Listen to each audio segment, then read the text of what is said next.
전 세계 최초 오지 서비스 상용화에 눈이 멀었던 정부의 밀어붙이기 정책으로 그 피해가 고스란히 소비자에게 전가되고 있습니다. 오지 서비스의 핵심인 28GHz 주파수의 반납으로 인해 지하철에서 서비스되던 오지 기반 와이파이 서비스마저 중단 위기에 놓였습니다. 안녕하세요. 줄루의 디지털 로그입니다. 주요 IT 이슈를 분석해드리는 친절한 스마트 브리핑 시작합니다. 영상 시작하기 전 구독과 좋아요, 알림 설정 부탁드립니다. 오지 기반으로 지하철에서 제공하던 10배 빠른 와이파이 서비스는 30일부터 중단됩니다. 특히 실증망으로 구축된 수도권 2호선 성수지선과 5, 8호선 일부 구간에서 이용 가능했던 오지 기반 28GHz 와이파이 서비스마저 모두 중단되어 소비자 불편이 예상됩니다. 현재 지하철 내 대부분의 와이파이 서비스는 LTE망을 기반으로 객차 내 와이파이 변환 라우터를 통해 서비스되고 있습니다. LTE 기반의 지하철 내 와이파이는 출퇴근 시간 등 승객이 몰릴 경우 와이파이 속도가 떨어지거나 접속이 원활하지 않은 현상이 발생하는 문제를 가지고 있습니다. 이를 해결하기 위해 과학기술정보통신부는 지난 2021년 이통 3사와 28GHz 활성화 전담반을 구축해 오지 기반 28GHz망을 이용한 10배 빠른 와이파이를 제공하기 시작했습니다. 그 결과 평균 700Mbps에서 최대 1.2GBps까지 접속 속도가 대폭 개선되었습니다. 그러나 작년 12월 KT, LGU+에 이어 지난 5월 SK텔레콤까지 오지 서비스의 핵심 주파수인 28GHz 주파수 할당이 취소되면서 지하철 와이파이 서비스도 영향을 받게 된 상황입니다.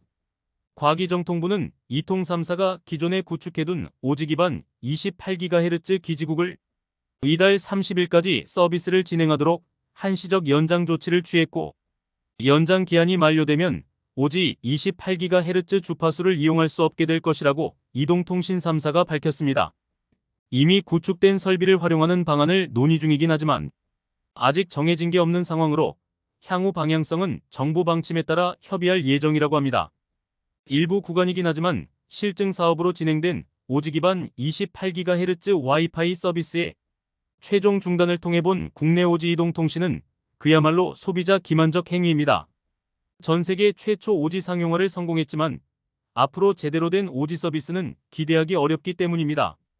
이미 지난 상반기에 이동통신사는 오지 서비스의 꿈의 주파수로 불리는 28GHz 대역을 반납하는 것으로 확정하면서 과기정통부는 실현 불가능한 제4이동통신사 드립을 시전했지만 하반기에 28GHz 대역의 사용 방안에 대한 답을 전혀 찾지 못하고 있는 상황입니다.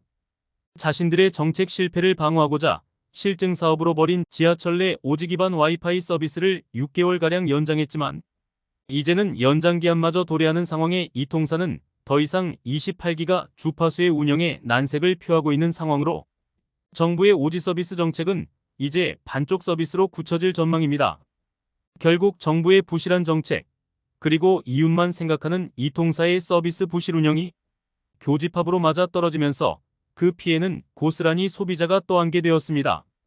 오지 상용화 이후 제대로 준비도 안 된 서비스를 이용하면서도 소비자들은 비싼 요금을 부담했지만 결국 소비자에게 돌아온 것은 LTE와 별반 차이 없는 반쪽짜리 오지 서비스를 사용해야 한다는 것입니다. 최근 국회에서는 사회적 책임을 망각한 기업들의 천문학적인 이익에 대해 횡재세를 거둬 다시 국민에게 환원하려는 움직임을 보이고 있습니다. 국내 이동통신사들이 그동안 통신비를 통해 소비자에게 과도한 이익을 거둬온 것은 부인하기 어려울 것입니다. 통신사 본연의 망 구축 및 서비스 개선에는 인색하고 오로지 수익에만 혈안이 된 이동통신사들이 이제는 국민들에게 진정성을 보여야 할 시기라고 생각하며 오늘 스마트 브리핑 마칩니다.